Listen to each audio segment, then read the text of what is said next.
The soap making industry in Ipapo seems to be one of the critical identities of Ipapo as a place. Every homestead has its own methodology of going about the soap making in Ipapo, but it's still cottage industries. It's still at subsistence level. It's at the lowest rung of the value chain. The methodology, the know-how, the identity, the technology is still there. In my view, there is an opportunity, a great opportunity for this to rise further up the value chain, which is the thrust of the kind of intervention we're trying to make with our foundation and the National Youth Service Corps members and volunteers that are working with us on this project. The industry of our women and their economic importance to the livelihood of families, to training children and helping the community grow, for the longest time, I believe, has been underemphasized, has been understated. Our women are not indolent. They are hardworking. I mean, if you go to the length and breadth of the southwest of Nigeria and southeast as well, you find them industrious, hardworking, dedicated, breadwinners, I dare say, in the society. So the thinking that women are sitting at home, warming the bench, to be given handouts is a fallacy that has gone for too long. A research of this nature will find, let me give an example. We were valuing the naira worth of a tray that one of the women our team worked with was selling. And that old tray was going to about 50,000 naira, sold in a day. If 50 to 70,000 naira is sold in a day, multiply that by 10, okay? Suddenly that woman is no longer the poor peasant that we thought she was. But the challenge is the packaging, the branding, the identity, those other things that will add value to it to make it acceptable on a global market, on a global scale. Refining the technology, like a conversation with the KBSC would have shown that while they are using their legs to thread in the process, a machine could be done to thread from the white oil to the black oil, consolidating it to take it further up the value chain from cottage industry to, a small soap making factory. And from that further down is what needs to be done. But that the women are involved, the women are active in industry, and the women are critical to the economic success story of a place like Ipapo, as you find across the length and breadth of Africa. Ose Dudu is the identity of Ipapo. Interestingly, together with our Ori, which is shea butter, and we also have our variant of Gari. So when I'm not throwing shades at Ijebu Gari and Egba Gari, but we have our own Ipapo Gari as well. But the focus here is our Ose Dudu. Yes, Ose Dudu is the identity of Ipapo to the world that can distinguish us and is on the journey, particularly with this opportunity you've given us, Edmund, to be documented to the world.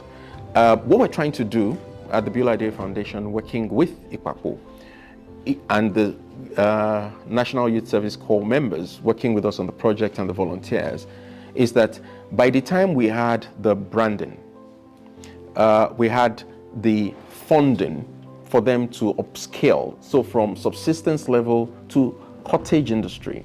By the time we helped them with the identity, because Ose Dudu is organic. Where we are talking about sustainability, we're talking about an eco age, we're talking about green gases and all whatnot. Something that's not chemical based, something that is that has health benefits to the world, properly packaged. When we can document the each bar soap and tell you what is in it, from the ori that is there to the ash that is there to the process, but with that refinement, which is what the world needs to see, and then the identity from each ojule that is producing it. So for instance, I'm from the Ilegbenogbeno, and we'll find almost every house has their own methodology, and the people doing it, the women that are doing it. So if we brand it and say from Ile Balogun or Ile Mogaji or Ile original products of Ipapo, Ose Dudu of Ilegbeno certified, the same way you certify organic products, and we package it and put it together and we put it in the global scene, then we not only elevate our people from just subsistence, making of Ose Dudu black soap,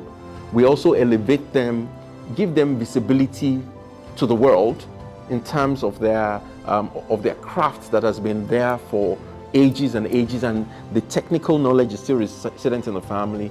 And then we can then lift our people also from poverty to greater economic value. And the world is waiting for this. The world is waiting for Ipapo. The world is waiting for our Ose Dudu. And that's what we're partnering with the world and yourselves and the good people working with us to present to the world. Yes, Ose Dudu is our identity. We're proud of it. We own it. And we're trying to take it to the world. The work we're doing currently is to document the footprints of Ose Dudu, starting from the origins to the active part of our citizens, our women that are involved, to valuing their wares, their inputs, their output, their sales. That's a process we're working on. We're happy to share it at the end of the process. We're working a process, and we think we'll be able to get that data. The reason I'm able to say that was 70,000 was because we then said, Mama, Ose Kekere, this small soap, how much would you sell it? And it's 2,000. Really? And this one, how much is it? It's 5,000. Really? So you're actually carrying wares that is valuable. You look at it and you can easily despise it, but that is real money right there, sold every day. What they would then need to do is to find out, okay, how about financial inclusion, which is also something we do, to then open an account so you can then trace how much you've paid into it. Instead of using it to feed your children and all whatnot only, then can you save? Can we give you counterpart funding to buy the equipment you require? Adding value to them while they are on their journey to economic, to better, because they're on the economic journey, they're on the rungs, it's just that they're on the lowest rungs. Just help them to grow a little better, and we'll capture the data in our process, and then that's the data we can share. At this point in time, today, we still don't have that data. The challenges we have with the methodology and the technology is something that we will get to when we are done with the documentation. So for instance, the wood, the ashes come from the wood. And a problem we have in Ipapo is also the fact that our trees, our economic trees, are being chopped and carried away. But if this is properly studied and given, then the local technology and the conservation efforts can then be looked at vis-a-vis what is currently being done. And then we can make a decision in that regard, helping them. Again, for the people, you can't force on them what they consider is their ancestral heritage, what their babanla have been doing. But when you show them the value and walk the journey with them, you can push them, you can encourage them further up the value chain. And then, of course, the technological improvement. In an age where power is being generated with water in a bowl rolling, we need to move in that direction. We just need to follow that trend as well. And of course, the raw materials for this Ose Dudu is one of such as well. Water, in fact, is an issue. When you look at Ipapo and the topography, the terrain, on one part of it, so for instance, Ile Mogaji, where I'm sitting here, is my maternal grandmother's family house, and it's called Oke Igbagbo. Oke means hill or mountain, so you can see the rock formation right behind us. And we've done some infrastructural projects, including water supply, trying to get people water.